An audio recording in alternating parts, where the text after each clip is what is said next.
kita akan membahas tentang meluruskan pemahaman tentang Ahlus Sunnah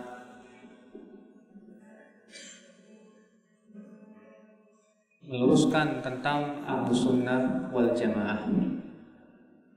Apa itu Ahlus Sunnah wal Jamaah? Kita akan memberikan definisi dulu ya, tentang makna Ahlus Sunnah wal Jamaah. Ahlu ya, artinya ahli. Artinya ahli.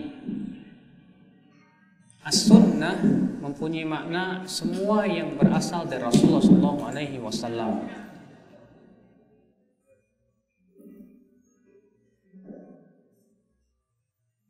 Semua yang berasal dari Rasulullah SAW, baik perkataan, perbuatan maupun persetujuan Rasulullah SAW.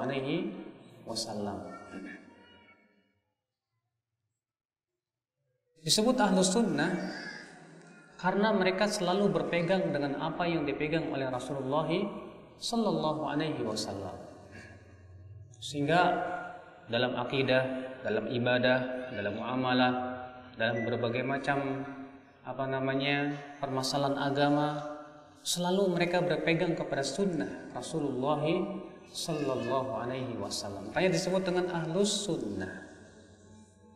Kenapa? Karena mereka selalu mengikuti jejak kaki Rasulullah. Nah, disebut dengan Ahlus Sunnah wal Jamaah karena itu, Bapak sekalian. Maka apabila ada orang berkata, saya Ahlus Sunnah, tapi ternyata ia jauh dari tuntunan Rasulullah. Kalau ada orang berkata, saya Ahlus Sunnah, tapi ternyata dari sisi akidahnya tidak sesuai dengan akidah Rasulullah, dari sisi ibadahnya tidak sesuai dengan ibadah Rasulullah, maka apakah itu disebut dengan Ahlus Sunnah? Tentu tidak. Walaupun dia menganggap dan mengklaim bahwa dirinya Ahlus Sunnah. Jadi Ahlus Sunnah itu bukan hanya sebatas penamaan, Pak. Saya Ahlus Sunnah, saya Ahlus Sunnah. Tapi hakikat Ahlus Sunnah juga adalah betul-betul kita menapaki jejak kaki Rasulullah Sallallahu Alaihi Wasallam. Berarti orang yang menganggap dirinya Ahlus Sunnah, dia berusaha semaksimal mungkin untuk menapaki jejak kaki Rasulullah SAW dalam segala macam sisi-sisi kehidupannya. Ahlus Sunnah wal Jamaah. Apa itu al-Jamaah? Al-Jamaah secara makna lugawi bahasa Arab ya, artinya mengumpulkan. Kenapa mereka disebut dengan al-Jamaah? Sebagian ulama mengatakan disebut al-Jamaah karena mereka selalu berusaha untuk mempersatukan dan melarang berpecah belah. Tentunya mempersatukan di atas kebenaran yang dibawa oleh Rasulullah dan para sahabatnya. Maka dari itu Bapak sekalian, Ahlus Sunnah wal Jamaah selalu semangat untuk mempersatukan kaum muslimin di atas kebenaran. Karena itu yang diperintahkan oleh Allah, diperintahkan oleh Rasulullah. Allah berfirman, wa'tasimu bihablillahi jami'a wa la tafarraqu. Berpeganglah kalian dengan tali Allah semuanya dan jangan bercerai-berai, jangan berpecah belah. Allah juga berfirman, wa la takunu minal musyrikin minal ladzina farraqu dinahum wa kanu syi'a kullu hizbin bima ladaihim farihun. Jangan kalian menjadi seperti orang-orang musyrikin, yaitu orang-orang yang memecah belah agama mereka. Sementara mereka berkelompok-kelompok, setiap kelompok berbangga dengan apa yang ada pada mereka. Disebut dengan al-Jamaah karena mereka juga berusaha untuk mempersatukan kaum muslimin di atas kebenaran. Ini secara bahasa, Pak. Adapun secara istilah, para ulama menyebutkan ada 6 makna dari makna al-Jamaah. 4 makna yang ditunjukkan oleh dalil, 2 makna ya, kata Imam Syatibi maknanya lemah. Yang pertama, yang dimaksud al-Jamaah adalah Rasulullah dan para sahabat. Ini ditunjukkan oleh riwayat Abu Daud dalam sunannya ketika Rasulullah SAW mengabarkan akan terjadinya perpecahan. Apa kata Rasulullah? Sataftariqu ummati ala 73 firqah, umatku akan berpecah belah menjadi 73 golongan, kulluhum finnar illa wahidah, semuanya di neraka kecuali satu golongan. Siapa mereka? Al-jamaah. Siapa mereka? Ma ana alaihi wa ashabi. Ketika Rasulullah ditanya, wahai Rasulullah, siapa yang selamat dari 73 golongan itu? Rasulullah mengatakan al-jamaah. Siapa al-jamaah itu, wahai Rasulullah? Kata Rasulullah, ma ana alaihi wa ashabi, yaitu yang aku dan para sahabatku di atasnya. Di sini Rasulullah menafsirkan sendiri makna al-jamaah, bahwa al-jamaah itu hakikatnya yang berpegang kepada apa yang dipegang oleh Rasulullah dan para sahabatnya. Demikian pula berpegang kepada para ulama yang mengikuti manhaj mereka. Makna yang kedua, al-jamaah yang dimaksud yaitu pemimpin kaum muslimin dan rakyatnya.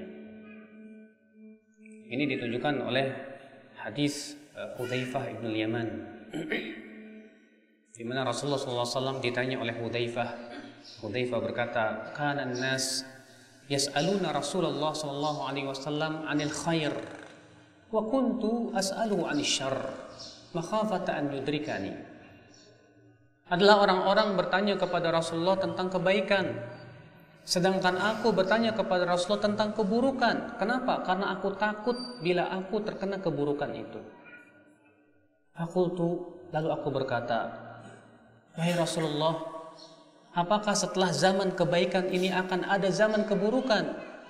Kata Rasulullah, na'am, iya. Kemudian aku berkata lagi, apakah setelah zaman keburukan itu akan ada lagi zaman kebaikan? Kata Rasulullah, na'am wa fihi dakhan, iya. Tapi di situ ada kotorannya.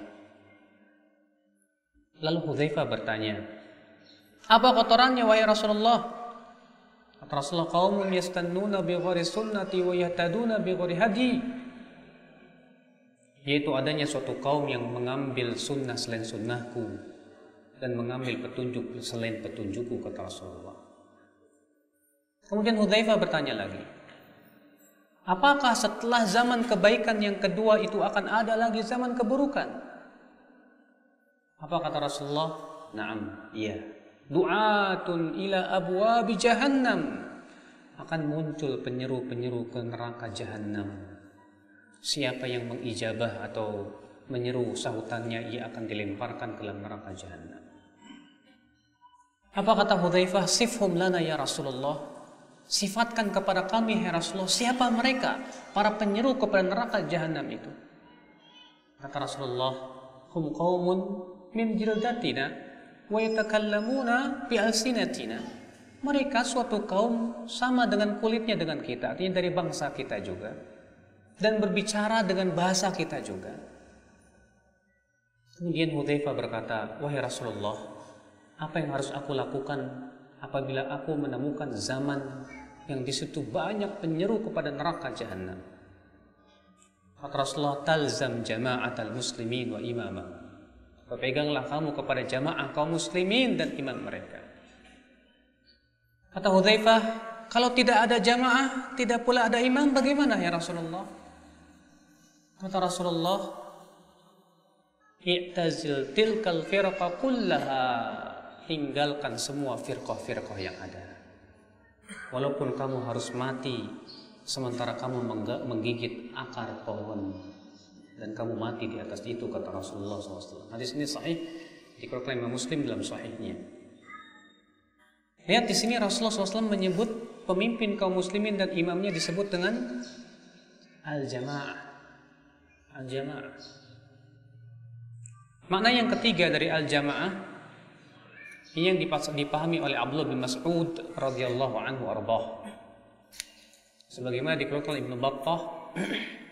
Demikian pula Al-Ajuri dalam kitab Asy-Syariah, di mana Abdullah bin Mas'ud ketika menafsirkan makna al-jamaah, beliau berkata, al-jama'atu al-haqqu wa in kunta wahdak. Al-jamaah itu adalah kebenaran walaupun kamu satu orang. Hakikat al-jamaah itu, kata Abdullah bin Mas'ud, adalah kebenaran. Mereka yang berpegang kepada kebenaran, walaupun kamu satu orang, itulah al-jamaah. Walaupun semua orang sesat, hanya kamu yang di atas kebenaran, kamulah yang disebut dengan apa? Al-jamaah. Ini pemahaman siapa, Pak? Pemahaman Abdullah bin Mas'ud radhiyallahu anhu arba. Mana yang keempat, ini ya yang dipahami oleh Al-Imam Al-Bukhari, di mana beliau ketika menafsirkan makna al-jamaah, beliau mengatakan ai jama'atul ulama'i wal mujtahidin. Yang dimaksud dengan al-jamaah yaitu para ulama dan para ahli ijtihad. Ini mana yang keberapa? Yang keempat. Dan makna ini benar. Kenapa? Karena Al-Quran dan hadis memerintahkan kita untuk kembali kepada para ulama dalam memahami Al-Quran dan hadis. Ya, Allah Ta'ala berfirman, fas'alu ahla dzikr in kuntum la ta'lamun. Tanya ahlinya jika kamu tidak tahu. Allah juga berfirman, syahidallah annahu la ilaha illahu wal malaikatu wa ulul ilmi qa'iman bil qist. Allah bersaksi bahwa tidak ada ilah yang berhak disembah kecuali Dia. Demikian pula para malaikat bersaksi dan para ahli ilmu pun bersaksi. Ini menunjukkan akan kedudukan para ulama. Rasulullah SAW bersabda, "Laisa minna man lam yarham saghirana wa yuwaqqir kabirana wa ya'rif li'alimina haqqah." Bukan dari golongan kami orang yang tidak menyayangi yang lebih muda, tidak menghormati yang lebih tua, dan tidak mengetahui hak para ulama. Ali bin Abi Thalib berkata, mahabbatul ulama dinun yudanu biha. Mencintai para ulama adalah agama yang harus kita yakini. Makna yang kelima, dan ini yang dikatakan oleh Imam Syatibi, makna ini lemah. Bahwa yang dimaksud dengan al-jamaah yaitu hum as-sawadul a'dham, jumlah mayoritas. Namun kata Imam Syatibi, makna ini lemah karena dalil yang menunjukkannya juga lemah. Di mana disebutkan dalam satu riwayat ketika Rasulullah mengabarkan akan adanya perpecahan, Rasulullah bersabda, "Alaikum bisawadil a'dham." Hendaklah kalian berpegang kepada as-sawadul a'dham. Namun para ulama hadis menyatakan hadis ini lemah dari seluruh jalan-jalannya. Yang kedua, bahwa jumlah mayoritas tidak menunjukkan bahwa mayoritas itu pasti benar, tidak. Kenapa? Karena Allah berfirman dalam surat Al-An'am ayat 116. Allah berfirman dalam surat Al-An'am ayat 116, "Wa in tuti' aktsara man fil ardi yudilluka an sabilillah." Jika kamu mentaati kebanyakan manusia yang ada di muka bumi ini, niscaya mereka akan menyesatkan kamu dari jalan Allah. Allah mengatakan bahwa kebanyakan manusia itu menyesatkan. Berarti ini menunjukkan bahwa jumlah mayoritas bukan tidak menunjukkan bahwa itu di atas kebenaran. Kemudian makna yang terakhir, yang keenam, yang Imam Syatibi katakan dalam kitab Al-I'tisam, bahwa tidak ada la qaila bihi, tidak ada satupun ulama yang berpendapat dengannya, bahwa yang dimaksud dengan al-jamaah adalah setiap perkumpulan manusia. Namun ini makna yang tidak ada satupun ulama berpendapat dengannya, dan tampaknya itu adalah makna secara bahasa saja. Allahu a'lam. Yang jelas Bapak sekalian, dari empat makna yang pertama dapat kita simpulkan bahwa al-jamaah adalah mereka yang berpegang kepada Rasulullah dan para sahabatnya, dan senantiasa menganjurkan untuk mentaati pemimpin kaum muslimin dan tidak membangkang padanya, dan senantiasa berpegang kepada apa? Kebenaran, dan senantiasa memahami Al-Quran dan hadis melalui pemahaman para ulama, para ahli ijtihad. Mereka tidak hanya kembali kepada Al-Quran dan hadis saja, tapi mereka juga memahami Al-Quran dan hadis sesuai dengan apa yang dipahami oleh para ulama dari kalangan sahabat, tabi'in, tabi'ut tabi'in. Demikian pula para ulama setelahnya dari zaman ke zaman. Maka inilah disebut dengan ahlus sunnah wal jamaah. Dari sini Bapak sekalian dapat kita simpulkan bahwa hakikat Ahlus Sunnah wal Jamaah adalah yang pertama. Ini merupakan manhaj Ahlus Sunnah.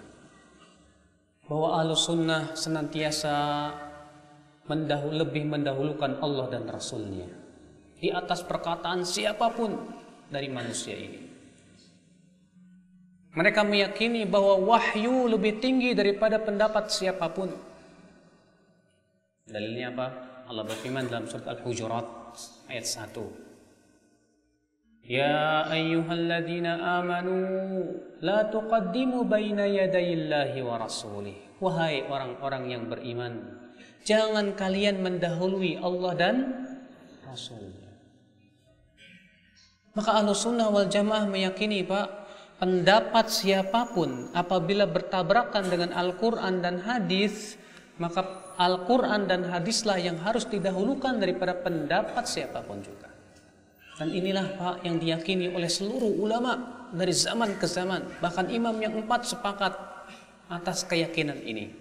Berkata oleh Imam Asy-Syafi'i, beliau seorang ulama besar yang madhabnya paling banyak tersebar ya di dunia ini. Al-Imam Asy-Syafi'i berkata, ajma'al muslimun ala annahu man istabanat lahu sunnatur rasul lam yakun an yada'ah liqauli ahad. Kaum muslimin bersepakat bahwa apabila telah jelas kepada seseorang sunnah yaitu hadis Rasulullah, maka ia tidak boleh meninggalkan sunnah hanya karena mengikuti pendapat seseorang. Imam Syafi'i juga berkata, idza wajadtum fi kitabi ma yukhalifu qala ar-rasul fal qawlu ma qalahu ar-rasul wadribu qawlil haid. Apabila kalian mendapati dalam kitab saya ini, kata Imam Syafi'i, ada pendapat saya yang bertabrakan dengan sabda Rasulullah, maka yang harus kalian dahulukan adalah sabda Rasulullah. Jangan kalian taklid kepadaku, buang jauh-jauh pendapatku di saat bertabrakan dengan sabda Rasulullah sallallahu alaihi wasallam. Imam Syafi'i Pak terkenal sebagai nasirul hadis, pembela hadis Nabi sallallahu alaihi wasallam. Beliau sangat mengagungkan hadis Rasulullah sallallahu alaihi wasallam. Suatu ketika pernah Imam Syafi'i sedang membawakan hadis tentang diyatul aqilah. Lalu ada seorang muridnya yang bernama Ishaq bin Rahawayh atau Rahuyah berkata kepada Imam Syafi'i, wahai Abu Abdillah, apakah kamu berpendapat dengan hadis itu? Apa kata Imam Syafi'i? Ya, saking marahnya beliau berkata, atarani alayya zunnar, kamu kira saya ini sedang memakai pakaian pendeta? Kamu kira saya ini baru keluar dari gereja sehingga apabila saya bawakan hadis Rasulullah saya tidak berpendapat dengannya? Subhanallah. Imam Syafi'i orang yang sangat kuat berpegang kepada apa? Hadis Rasulullah sallallahu alaihi wasallam. Bahkan Imam Syafi'i sendiri yang menganjurkan murid-muridnya untuk tidak membeu kepada dirinya, tidak mentaklid kepada dirinya, tidak. Makanya Pak, itu diamalkan oleh para murid-murid Al-Imam Asy-Syafi'i rahimahullah. Al-Imam An-Nawawi, siapa yang tidak kenal Imam Nawawi? Beliau pentolan mazhab Syafi'i di zamannya. Iya. Namun dalam beberapa permasalahan beliau tidak setuju dengan mazhab Syafi'i. Contoh misalnya Imam Nawawi rahimahullah tidak setuju dengan mazhab Syafi'i dalam masalah memakan daging unta. Beliau menyelisih mazhabnya sendiri. Al-Hafidz Ibnu Hajar Al-Asqalani terkenal di zamannya sebagai mufti mazhab Syafi'iyah, muftinya mazhab Syafi'iyah. Tapi berapa banyak pendapat mazhab Syafi'i yang beliau selesihi karena di sana ada dalil yang lebih kuat. Banyak Bapak sekalian. Al-Imam Al-Khattabi Abu Sulaiman, beliau pun di zamannya dikenal sebagai ulama mazhab Syafi'i. Tapi beliau menyelisih mazhab Syafi'i dalam 119 permasalahan. Karena beliau tidak setuju, karena beliau melihat ada dalil yang lebih kuat. Ini adalah merupakan perbuatan para ulama Syafi'iyah. Ini menunjukkan bahwa agama kita Pak Dan ini Ahlus Sunnah wal Jamaah lebih mengedepankan Al-Quran dan hadis daripada perkataan siapapun juga. Apabila ternyata pendapat ulama bertabrakan dengan Al-Quran dan hadis, maka tentu kita dahulukan Al-Quran dan hadis. Ya. Bukan berarti kita tidak menghormati ulama, tidak. Justru kita menghormati ulama itu seperti itu, Pak. Kita tidak mengkultuskan ulama karena kita wajib yakini, Pak, bahwa ulama itu manusia biasa. Yang maksum, yang terjaga dari kesalahan hanyalah Rasulullah sallallahu alaihi wasallam. Adapun ulama, maka setiap ulama wajib kita timbang dengan Al-Qur'an dan hadis Nabi sallallahu alaihi wasallam. Jadi ini, Pak, manhaj yang harus kita fahami. Yang pertama, bahwa Ahlus Sunnah wal Jamaah selalu berpegang kepada sunnah. Ahlus Sunnah wal Jamaah tidak pernah mendahulukan perkataan siapapun di atas perkataan Allah dan Rasulnya. Yang kedua, Pak, Ahlus Sunnah wal Jamaah selalu berpegang kepada pemahaman para sahabat. Dan ini pun juga merupakan usul madhab Syafi'i, pokok daripada madhab Imam Syafi'i. Siapa saja yang pernah mempelajari tentang pokok madhab Syafi'i, dia akan dapati bahwa madhab Syafi'i berpegang kepada pemahaman para sahabat. Al-Imam Ibnu Qayyim dalam kitab I'lamul Muwaqqi'in, ketika beliau membawakan perkataan Al-Imam Asy-Syafi'i memuji para sahabat, apa kata Imam Syafi'i? Kata Imam Syafi'i, wa hum fawqana fi kulli ilmin wa aqlin wa wara'in wa ijtihadin wa istinbatin wa istidrak. Mereka para sahabat di atas kita. Kita yang dimaksud yaitu Imam Syafi'i, ya, bukan kita-kita. Mereka para sahabat di atas kita dalam setiap ilmu, dalam pemahaman, di dalam wara', di dalam ijtihad, dalam istinbat. Ya, mereka para sahabat di atas kita, kata siapa? Al-Imam Asy-Syafi'i rahimahullah. Lalu beliau berkata lagi, wa ara'uhum lana Ahmad wa aula lana indana min ara'ina li anfusina. Pendapat para sahabat lebih terpuji buat kita dan lebih layak untuk kita ikuti daripada pendapat kita sendiri.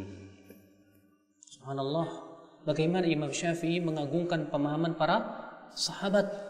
Bahkan beliau mempunyai keyakinan. Beliau berkata, wa in ijtama'u ala syai'in fahuwa hujjatun. Apabila para sahabat bersepakat dalam suatu permasalahan, maka itu hujah yang harus diambil, kata beliau. Dan apabila ada seorang sahabat berpendapat dan ternyata tidak diketahui adanya penyelisihan dari sahabat yang lain, maka kata Imam Syafi'i, fahuwa aidan indana hujjah, maka menurut kami itu pun juga hujjah. Wa in ikhtalafu, tapi kalau para sahabat berselisih, ya, apa kata Imam Syafi'i? Maka kita ambil mana yang lebih dekat kepada dalil. Inilah, Pak, pokok madhab Imam Syafi'i rahimahullah. Makanya Rasulullah SAW ketika menafsirkan makna al-jamaah yang sudah saya sebutkan tadi hadisnya, apa kata Rasulullah? Ma ana alaihi wa ashabi. Apa yang aku dan para sahabatku di atasnya. Apa yang aku dan para sahabatku di atasnya. Inilah yang menjadi pegangan Imam Syafi'i rahimahullah. Terlebih dalam Al-Quran, Pak, banyak sekali ayat-ayat yang memuji para sahabat. Buka oleh Bapak surat At-Taubah ayat 100. Allah berfirman, was-sabiquna al-awwaluna minal muhajirin wal ansar walladzina taba'uuhum bi ihsan radhiyallahu anhum wa radu an. Dan orang-orang yang pertama kali masuk Islam dari kalangan muhajirin dan ansar, dan orang-orang yang mengikuti mereka. Mereka di sini siapa maksudnya? Muhajirin dan ansar. Radhiyallahu anhum, Allah ridho kepada mereka. Lihat di sini Allah menyatakan keridhoannya kepada siapa? Kepada muhajirin dan ansar dan orang-orang yang mengikuti mereka. Allah ridho kepada mereka dan mereka pun ridho kepada Allah. Berarti ayat ini memerintahkan kita berpegang kepada pemahaman siapa? Para sahabat Rasulullah sallallahu alaihi wasallam. Al-Imam At-Tahawi juga dalam kitab Mushkilul Athar meriwayatkan dengan sanad yang sahih bahwasanya Rasulullah SAW bersabda, innaha satakunu fitan, sesungguhnya nanti akan muncul fitnah. Akan muncul apa? Fitnah. Kemudian para sahabat berkata, famadza nasna'u ya Rasulullah, apa yang harus kami lakukan wahai Rasulullah ketika munculnya fitnah tersebut? Apa kata Rasulullah? Tarji'una ila amrikumul awwal, kembalilah kalian kepada urusan kalian yang pertama.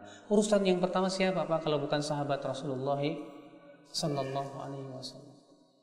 Maka dari itulah Pak, coba kita lihat penafsiran Al-Quran dan hadis sesuai tidak dengan penafsiran para sahabat, para tabi'in dan para ulama.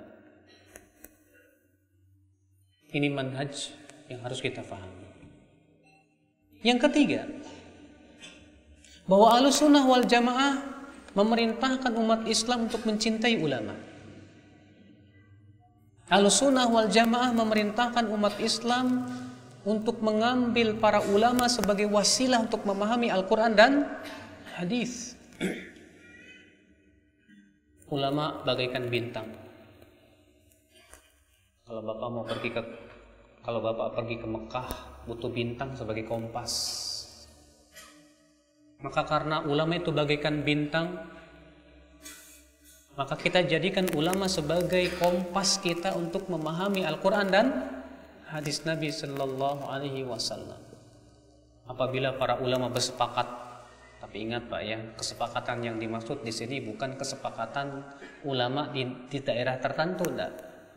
Tapi kesepakatan ulama seluruh dunia. Makanya kalau misalnya ulama Aceh bersepakat, bukan dalil. Ulama Indonesia bersepakat, bukan dalil. Kesepakatan yang dimaksud ulama seluruh dunia.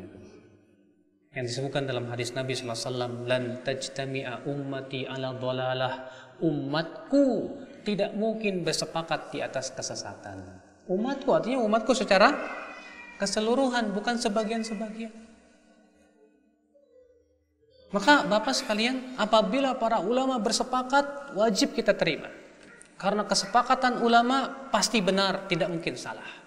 Imam Syafi'i rahimahullah berdalil dengan sebuah ayat dalam Al-Quran dalam surat An-Nisa yang menunjukkan bahwasanya ijma, kesepakatan ulama itu wajib diambil.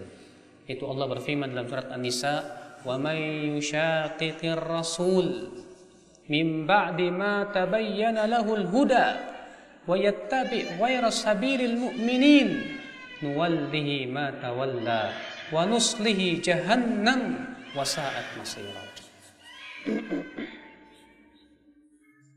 Wa may yushaqiqir rasul, siapa yang menyelisih Rasul setelah jelas kepada dia petunjuk dan mengikuti jalan selain jalan kaum mukminin, maka kami akan biarkan ia leluasa dalam kesesatannya dan kami akan bakar ia dengan neraka jahanam, dan itu seburuk-buruknya tempat kembali. Kata Imam Syafi'i, firman Allah di sini, siapa yang menyelisih Rasul dan mengikuti jalan selain jalan kaum mukminin, kata Imam Syafi'i, artinya menyelisih jalan kaum mukminin secara keseluruhan, kesepakatan mereka, ijma mereka. Nah, sekarang kalau para ulama berbeda pendapat gimana Pak? Apa yang harus kita lakukan apabila para ulama berbeda pendapat? Di dunia Islam ada 4 madhab yang terkenal. Apa saja Pak? Madhab? Hah? Siapa yang tahu? Kasih hadiah. Yang pertama madhab apa? Hanafi. Yang kedua Maliki. Yang ketiga Syafi'i. Yang keempat Hambali. Madhab Hanafi, imamnya siapa? Abu Hanifah Nu'man bin Thabit yang wafat pada tahun 150 Hijriah. Madhab al-Imam Maliki, imamnya Malik bin Anas, Imam Darul Hijrah yang wafat pada tahun 179 Hijriah. Dan Imam Malik ini gurunya Imam Syafi'i. Kepada Imam Malik lah Imam Syafi'i banyak belajar tentang hadis. Ya, terutama kitab Muwatta. Kemudian Imam Syafi'i rahimahullah yang mengembangkan ketika telah sampai kepada derajat ijtihad, beliau banyak menyelisih pendapat gurunya Imam Malik rahimahullah. Kemudian mazhab yang keempat siapa? Hambali. Imamnya siapa? Imam Ahmad bin Hanbal. Dan Imam Ahmad bin Hanbal ini muridnya Imam Syafi'i. Imam Malik gurunya Imam Syafi'i. Imam Syafi'i gurunya siapa? Imam Ahmad. Dan Imam Ahmad ketika telah sampai kepada derajat ijtihad, beliau banyak menyelisih pendapat gurunya Imam Syafi'i. Dan ini merupakan saksi yang paling besar, Pak, bahwa kita tidak perkataan orang yang mengatakan kita harus satu madhab, pendapat aneh. Sebab kalau dikatakan kita harus satu madhab, kenapa Imam Syafi'i tidak ikut madhab Maliki? Di zaman Imam Syafi'i hidup ada dua madhab, madhab Hanafi dan madhab apa? Maliki. Kalau dikatakan wajib satu madhab, harusnya Imam Syafi'i harus milih dong salah satunya. Kalau enggak Maliki atau Hanafi. Tapi ternyata Imam Syafi'i mendirikan madhab sendiri dengan pendapat-pendapat dan ijtihadnya sendiri. Yang beliau lihat tampaknya yang beliau lihat itu kuat berdasarkan Al-Quran dan hadis Nabi Sallallahu Alaihi Wasallam. Ikhwatal Islam, azakumullah. Nah, Bapak sekalian, kita di Indonesia, di pesantren-pesantren saya katakan tata cara pembelajarannya masih kurang, Pak. Karena di pesantren-pesantren itu, maaf ya, masih berkutat pada kitab satu madhab. Pelajari Safinatun Najah. Safinatun Najah itu kitab madhab apa? Syafi'i. Kitab Fathul Qorib, madhab Syafi'i. Ya, Fathul Mu'in dengan syarahnya I'anatul Talibin, madhab Syafi'i. Baru satu madhab. Ketika mereka keluar pesantren, hanya mengenal satu madhab. Dan inilah yang mendorong akhirnya di Indonesia banyak fanatik madhab Syafi'i. Pokoknya harus madhab Syafi'i saja, nggak boleh yang lain. Padahal Pak, masih ada fase di atas itu. Itu perbandingan madhab. Perbandingan apa? Madhab. Kenapa Pak? Karena kebenaran itu tidak terbatas pada satu madhab. Orang yang mengatakan kamu dan kita hanya wajib mazhab Syafi'i saja, berarti sama saja mengatakan bahwa kebenaran semuanya ada pada mazhab Syafi'i. Kalau dia berkata bahwa kebenaran semua ada pada mazhab Syafi'i, sama saja mengatakan mazhab Hambali salah, mazhab Hanafi salah, mazhab Maliki salah semuanya. Berarti mereka tersesat jalan semuanya. Apakah seperti itu keyakinan para ulama? Tidak demikian. Ya, setiap ulama memahami dalil sesuai dengan apa yang mereka pahami. Maka dari itulah Bapak sekalian, ya, di tingkat universitas dipelajarilah perbandingan madhab. Madhab Hambali pendapatnya begini, dalilnya ini. Madhab Syafi'i pendapatnya begini, dalilnya ini. Madhab Maliki masing-masing punya dalil, kemudian dilihat dalil-dalilnya. Mana yang lebih kuat? Karena ini ia mempraktekkan firman Allah dalam surat An-Nisa ayat 59. Fa in tanaza'tum fi syai'in farudduhu ilallahi war rasul. Jika kalian berselisih pada suatu perkara, kembalikan kepada Allah dan Rasul. Makanya Bapak sekalian, subhanallah, ya, imam yang empat ini, Imam Abu Hanifah, Imam Syafi'i, Imam Maliki, Imam Hambali, semuanya sepakat Pak, untuk kita, mereka tidak taklid kepada seorang pun kecuali mereka melihat dalilnya dari Al-Quran dan hadis Nabi Sallallahu Alaihi Wasallam. Inilah Ahlussunnah wal Jamaah. Saya mau tanya Pak, imam empat madhab ini semuanya Ahlussunnah tidak? Ahlussunnah wal Jamaah. Imam Syafi'i Ahlussunnah, Imam Maliki Ahlussunnah, Imam Ahmad bin Hanbal Ahlussunnah, Imam Abu Hanifah Ahlussunnah, kecuali dalam masalah iman. Ada sedikit perbedaan beliau dengan mazhab Ahlussunnah wal Jamaah. Karena Abu Hanifah itu lebih condong kepada murji'ah dalam masalah iman. Ikhwatul Islam azakumullah. Sekarang kalau mereka 4 mazhab ini semuanya Ahlussunnah, ya, gak mungkin dong kita kemudian hanya mengambil satu tanpa yang lainnya. Tetap harus kita melihat masing-masing punya hujah, punya dalil. Ya, mereka membawakan dalil-dalilnya, kita lihat mana yang paling kuat dalilnya. Tapi Pak, maaf, kalau orang awam terkadang tidak mampu. Bapak baca kitab ini kok perselisih ulama sih, mana yang benar ya? Mazhab Syafi'i mengatakan begini, gini. Contoh misalnya dalam masalah baca Al-Fatihah di belakang imam. Ada 3 mazhab. Mazhab Syafi'i berpendapat apa? Wajib baca Al-Fatihah di belakang imam. Dalilnya apa? Rasulullah SAW sabda, la salata liman lam yaqra' bi fatihatil kitab. Tidak sah salat bagi mereka yang tidak baca Al-Fatihah. Kata Imam Syafi'i, hadis ini umum, berlaku untuk imam dan makmum. Imam Ahmad berkata apa? Apabila salat dikeraskan, maka makmum diam.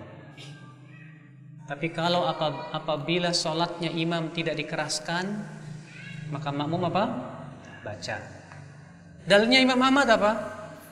Itu surat Al-A'raf ayat 205. Allah berfirman, wa idza quri'al qur'anu fastami'u lahu wa ansitu la'allakum turhamun. Apabila dibacakan Al-Qur'an, maka dengarkan dan diam agar kalian dirahmati. Kata Imam Ahmad, ayat ini turun mengenai bacaan makmum di belakang imam. Sementara Imam Abu Hanifah berpendapat makmum udah diam aja, nggak boleh baca, baik imam baca keras maupun sir. Dalilnya apa? Berdasarkan hadis bahwa bacaan makmum ditanggung oleh imam, selesai. Jadi makmum diam aja udah. Lihat Pak, Imam Syafi'i bawa dalil tidak? Imam Ahmad punya dalil? Imam Abu Hanifah punya? Masing-masing punya dalil. Ya. Sekarang kalau misalnya kita hanya mengatakan kamu harus ngikutin mazhab Syafi'i, nanti kita katakan, wah, Imam Ahmad sesat. Inilah Pak, yang ada di masyarakat kita kaum muslimin terkadang kurang dewasa menghadapi perselisihan para ulama. Jadi seakan-akan kalau dia beda mazhab dengan saya, seakan-akan dia musuh saya gitu loh. Ya. Sampean kamu mazhabnya apa? Hambali, saya Syafi'i. Maaf ya. Sama-sama kaum muslimin. Sama-sama kaum muslimin. La ilaha illallah. Ya. Kenapa kemudian kita harus saling bermusuhan? Hanya karena perbedaan ijtihad yang memang tidak ada nas yang sharih dalam masalah itu. Kewajiban kita hanya sebatas merojihkan, memilih yang pendapat yang paling kuat, selesai, dan menghormati pendapat ulama yang lainnya. Antum berpendapat baca Al-Fatihah di belakang imam wajib, fadhol amalkan. Yang ini berpendapat, kalau saya berpendapat Imam Ahmad, kalau keras diam, kalau tidak keras baca. Amalkan. Adapun kemudian menyesatkan yang lainnya, tidak boleh. Demikian pula kunut subuh. Imam Syafi'i berpendapat bahwa kunut subuh itu hukumnya sunnah. Dalilnya apa?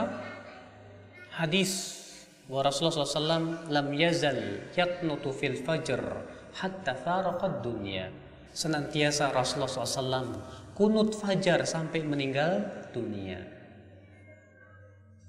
Sementara imam yang 3 yaitu mazhab Maliki, kemudian Maliki, Hambali dan Hanafi berpendapat bahwa kunut subuh tidak disyariatkan. Alasannya apa? Karena hadis yang dipegang oleh Imam Syafi'i lemah menurut mereka. Rupanya sebab perselisihan ini gara-gara perbedaan pendapat mengenai hadis ini sahih apa tidak.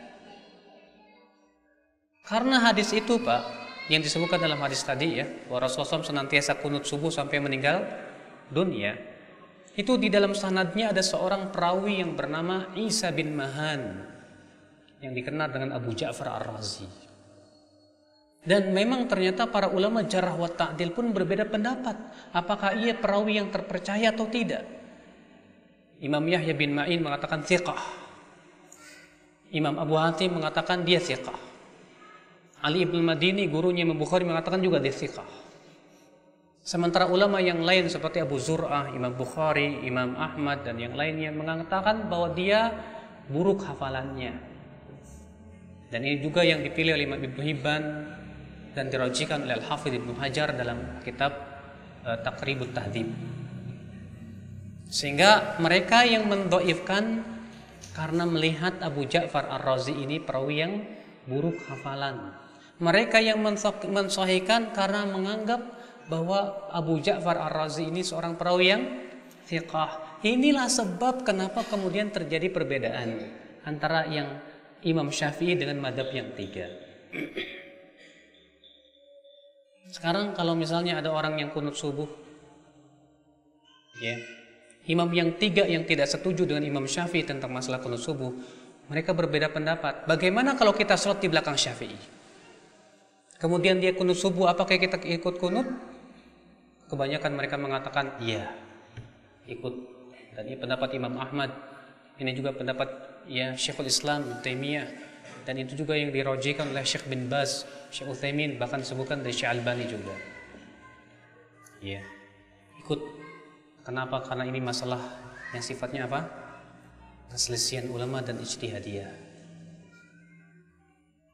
Nah, Bapak sekalian, yang ada di tengah-tengah kaum muslimin ternyata kenyataannya aneh. Yang mengingkari kunut, menganggap yang kunut itu bid'ah.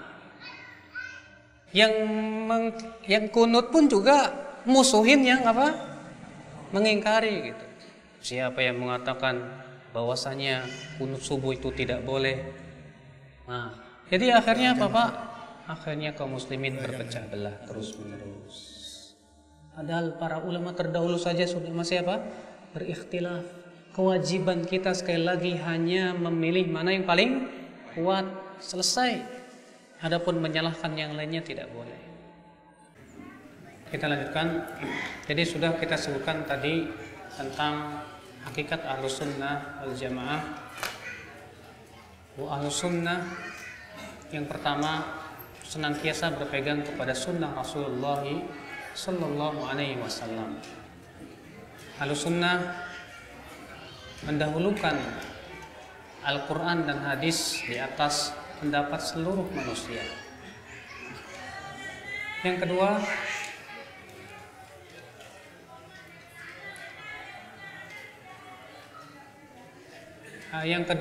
bahwa Ahlus Sunnah wal Jamaah berpegang kepada pemahaman para sahabat, para tabi'in, para tabi'ut tabi'in.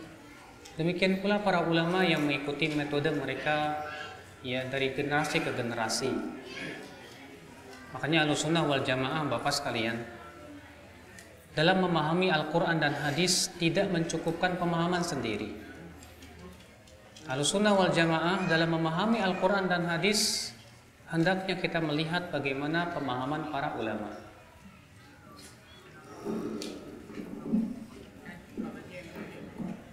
Karena Bapak sekalian, secara kenyataan ya, banyak orang yang berdalil dengan Al-Quran dan hadis, tapi kemudian dipahami sendiri. Akhirnya pemahamannya aneh. Saya berikan sebuah contoh. Kaum liberal mengatakan katanya semua agama sama. Yahudi, Islam, Nasrani, katanya semua sama. Lalu mereka membawakan satu ayat yang mereka katakan katanya bahwa ayat ini mendukung plural. Apa itu? Yaitu dalam surat Al-Baqarah ayat 62 kalau tidak salah. Allah berfirman, innal ladzina amanu wal ladzina hadu wan nasara was sabiin man amana billah wal yawmil akhir wa amila salihah falahum ajruhum inda rabbihim wala khaufun alaihim wala hum yahzanun. Sesungguhnya orang yang beriman, Yahudi, Nasrani, Sabi'in, Siapa saja yang beriman kepada Allah dan hari akhirat dan beramal saleh, surga. Jadi menurut mereka ayat ini menunjukkan bahwa semua agama sama. Orang beriman, Yahudi, Nasrani, Sabi'in. Kita katakan subhanallah, ini jelas pemahaman yang aneh. Yang salah bukan ayatnya, Pak, tapi yang salah pemahamannya. Kalau kita buka kitab-kitab para ulama, kitab tafsir para ulama, tidak ada satupun para ulama yang memahami ayat ini, bahwasannya semua agama sama. Bagaimana kita hendak memahami dari ayat ini semua agama sama, Pak? Sementara dalam Al-Quran Allah tegas mengatakan bahwa agama di sisi Allah hanyalah apa? Islam. Allah berfirman, Inna dina indallahil Islam. Sesungguhnya agama di sisi Allah itu siapa? Apa? Islam. Allah juga mengabarkan dalam Al-Quran ya bahwa ya, orang-orang yang mengatakan Allah itu tiga dari yang tiga itu telah kafir. Allah berfirman, laqad kafara alladziina qalu innallaha tsalitsu tsalatsah. Sungguh telah kafir orang yang mengatakan Allah itu tiga dari yang tiga. Maka dari itu kata Abu Ja'far At-Tabari dalam tafsir Tabari, yang dimaksud dengan ayat ini yaitu surat Al-Baqarah tadi, sesungguhnya orang yang beriman, Yahudi, Nasrani, Sabi'in, yaitu orang Yahudi yang beriman kepada nabi mereka sebelum diutusnya Rasulullah sallallahu alaihi wasallam. Adapun setelah Rasulullah SAW diutus, mereka wajib beriman kepada Rasulullah sallallahu alaihi wasallam. Bukankah Nabi Isa alaihissalam telah mengabarkan dalam Injil akan kedatangan Nabi terakhir yang bernama Muhammad sallallahu alaihi wasallam? Bukankah dalam Taurat pun juga ada pengabaran akan datangnya munculnya Rasul terakhir yang bernama Nabi Muhammad sallallahu alaihi wasallam? Makanya Rasulullah SAW bersabda, la yasma'u bi Yahudiyun wala Nasraniyun. Tidaklah orang Yahudi, orang Nasrani mendengar tentangku, thumma lam yu'min bima ji'tu bih, kemudian ia tidak mengimani yang aku bawa berupa ajaran agama ini, illa kana min ashabin nar, kecuali pasti ia masuk ke dalam api neraka. Lihat, orang liberal ini membawa ayat tapi memahami sendiri. Hasilnya apa? Kesesatan ada. Bukan ayat yang salah, tapi pemahamannya yang salah. Contoh lain, Pak, ada orang bawakan ayat. Iya. Saya di Jakarta itu sudah mulai tersebar pemahaman ini. Katanya taubat itu hanyalah untuk orang-orang yang melakukan maksiat karena kebodohan. Artinya tidak tahu. Adapun kalau kita melakukan maksiat dalam keadaan kita tahu itu maksiat, maka taubat tidak ada manfaatnya. Artinya tidak akan diberikan taubat walaupun kita taubat. Lalu ia mencabut ayat dan memahami sendiri. Allah berfirman, innamat taubatu 'alallah lilladzina ya'maluna su'a bijahalah. Sesungguhnya taubat itu di sisi Allah hanyalah untuk orang-orang yang berbuat keburukan bijahalah dengan kebodohan. Apa kata dia? Lihat, ayat ini mengatakan bahwa taubat itu hanyalah untuk orang yang berbuat keburukan karena kebodohan. Berarti kalau tidak bodoh, maka dia tidak ada taubat. Saya merasa aneh ketika saya mendengar seorang khotib Jumat memahami seperti itu. Saya buka kitab-kitab para ulama, kitab-kitab tafsir, tidak ada satupun ulama yang memahami demikian. Yang ada penafsiran Ibnu Katsir membawakan perkataan para sahabat seperti Ibnu Abbas, Ibnu Umar, demikian pula dalam kitab ya Al-Qurtubi, At-Tabari dan yang lainnya, bahwa orang yang berbuat maksiat walaupun dia tahu itu maksiat disebut bodoh. Bahkan orang yang tahu itu maksiat tapi ia melakukannya berhak disebut bodoh lagi. Saya berikan contoh. Kalau saya berkata kepada Bapak, Pak, jangan minum air di gelas ini karena ada racunnya. Tapi ternyata Bapak minum juga. Boleh nggak saya katakan, Bapak ini kok bodoh amat sih, tahu ada racunnya, masih diminum juga. Orang seperti bodoh tidak, Pak? Bodoh. Maka orang yang berbuat maksiat, walaupun itu tahu bahwa itu maksiat, bodoh. Kenapa? Dia tahu bahwa maksiat ini bisa menjerumuskan ke dalam api neraka. Tapi kenapa dia lakukan juga?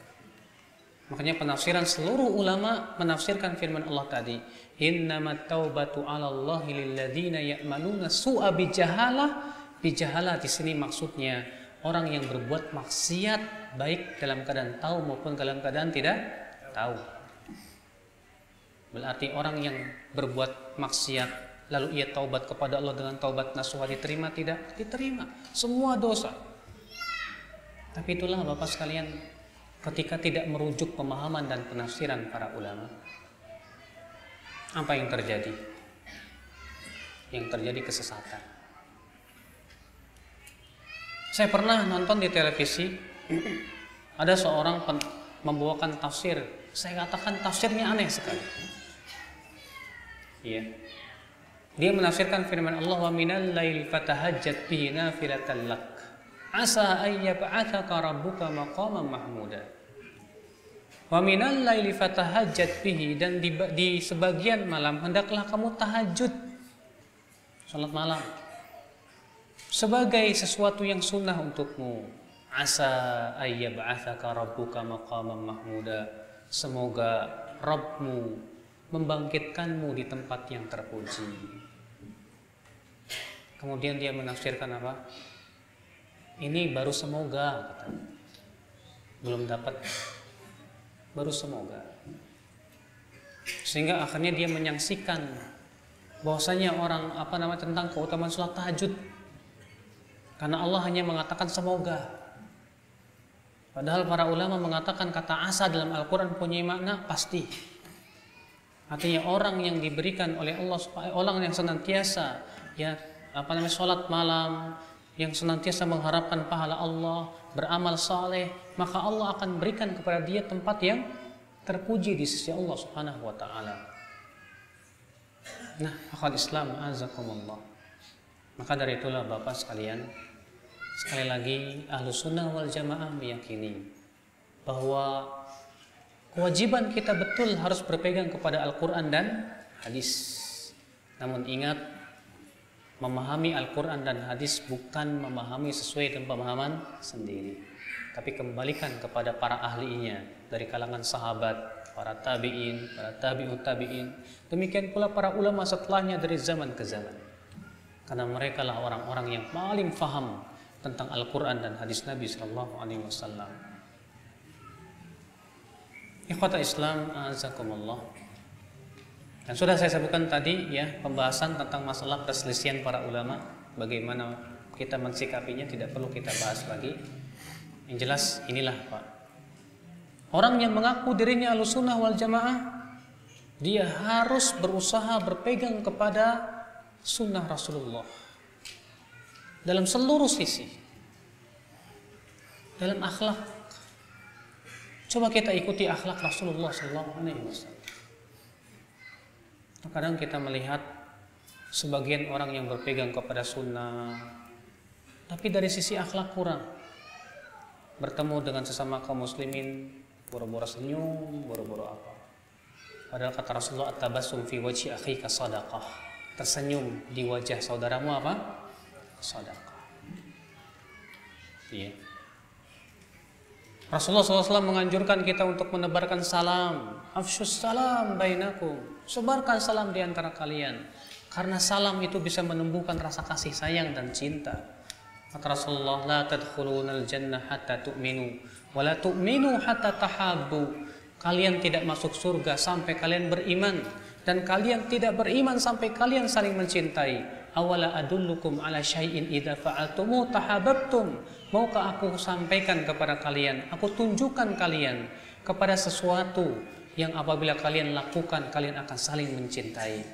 Afsyus salam bainakum. Tebarkan apa? Salam. Rasulullah menganjurkan umatnya untuk bersikap lemah lembut tetap kepada sesama muslim. Allah Ta'ala ketika menyebutkan tentang sifat kaum mukminin di dalam surat Al-Maidah itu, Allah mengatakan apa? Demikian pula ketika mensifati para sahabat dalam surat Al-Fatah, ruhama'u bainahum, mereka saling berkasih sayang di antara mereka. Walaupun tentunya Pak, kasih sayang pun harus difahami dengan benar. Bapak sayang sama anak, sayang. Tapi kalau anak Bapak main api, kira-kira Bapak biarkan atau Bapak cegah? Cegahlah. Saya sayang sama anak saya, biarin aja dia main api, kebakar juga nggak apa-apa. Jangan, bukan seperti itu kasih sayang. Kita ambil apinya, walaupun si anak nangis nggak apa-apa. Ketika kita melihat teman kita berbuat maksiat, kita tegur. Ketika kita melihat teman, ya saudara kita, sesama muslim, yang melakukan perbuatan yang bisa menjerumuskan ke dalam api neraka, kita selamatkan. Karena itu adalah bentuk daripada kasih sayang kita kepada dia. Itulah hakikat kasih sayang Bapak sekalian. Maka kita Bapak sekalian, ya, sesama kaum muslimin saling berkasih sayang.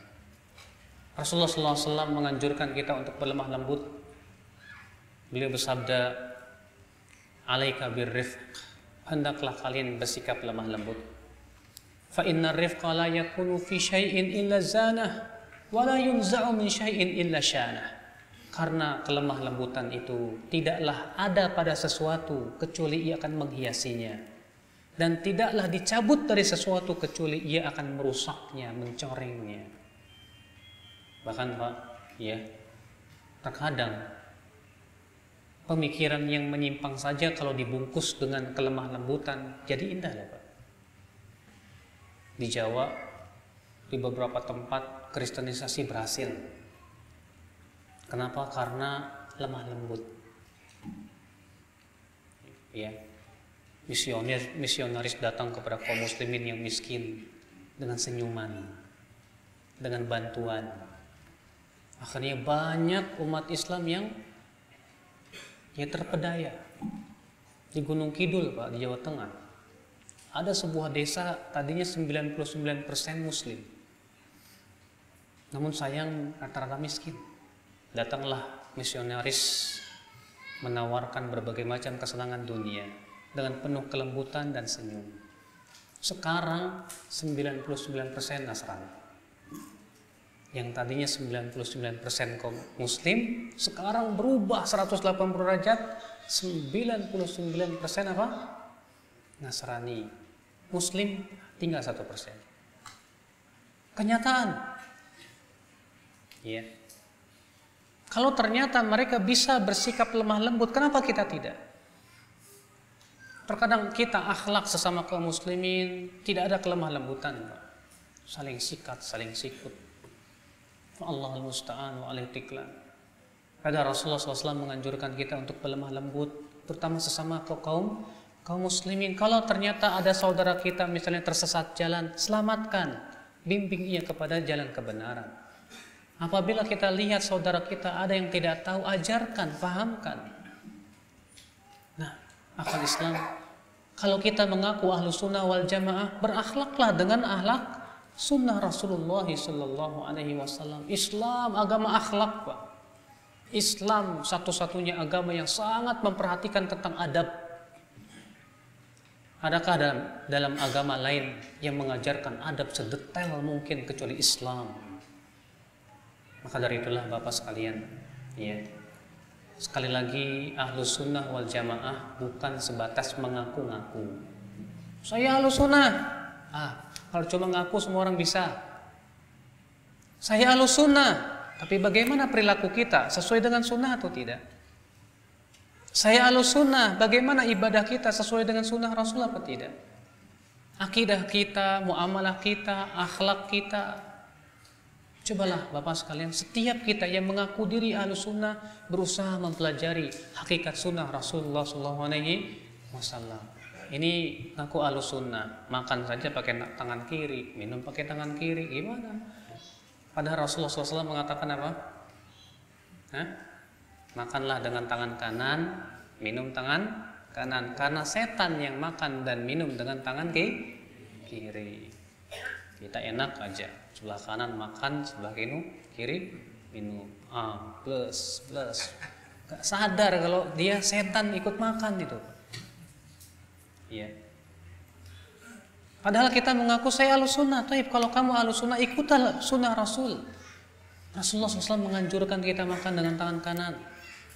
Rasulullah SAW menganjurkan kita, ya apabila makan baca Bismillah pakai tangan kanan. Kemudian apabila kita tidur diajarkan bagaimana adab-adabnya, doa-doanya, bagaimana pakaian sesuai dengan sunnah Rasul, bagaimana. Nah, kalau kita memang mengaku Ahlussunnah wal Jamaah, ya tunjukkan bahwa memang kita betul-betul Ahlussunnah wal Jamaah dalam sikap kita, di dalam akhlak kita, dalam muamalah kita, dalam ibadah kita, demikian pula di dalam akidah kita. Allahu a'lam. Mudah-mudahan yang saya sampaikan bermanfaat Bapak sekalian, yang memberikan pencerahan tentang hakikat siapa itu Ahlussunnah wal Jamaah. Bahwa Ahlussunnah wal Jamaah ya sebuah manhaj yang agung, manhaj yang dibawa oleh Rasulullah dan para sahabat, yang senantiasa dipegang oleh para ulama setelahnya, dan itu manhajnya Imam Syafi'i, Imam Malik, Imam Abu Hanifah, Imam Ahmad bin Hanbal, demikian pula Imam Bukhari, Muslim, Abu Daud, Tirmidzi, dan para ulama setelahnya yang mengikuti metode mereka dari zaman ke zaman. Walillahil hamdu wal minnah. Ini saja yang bisa saya sampaikan.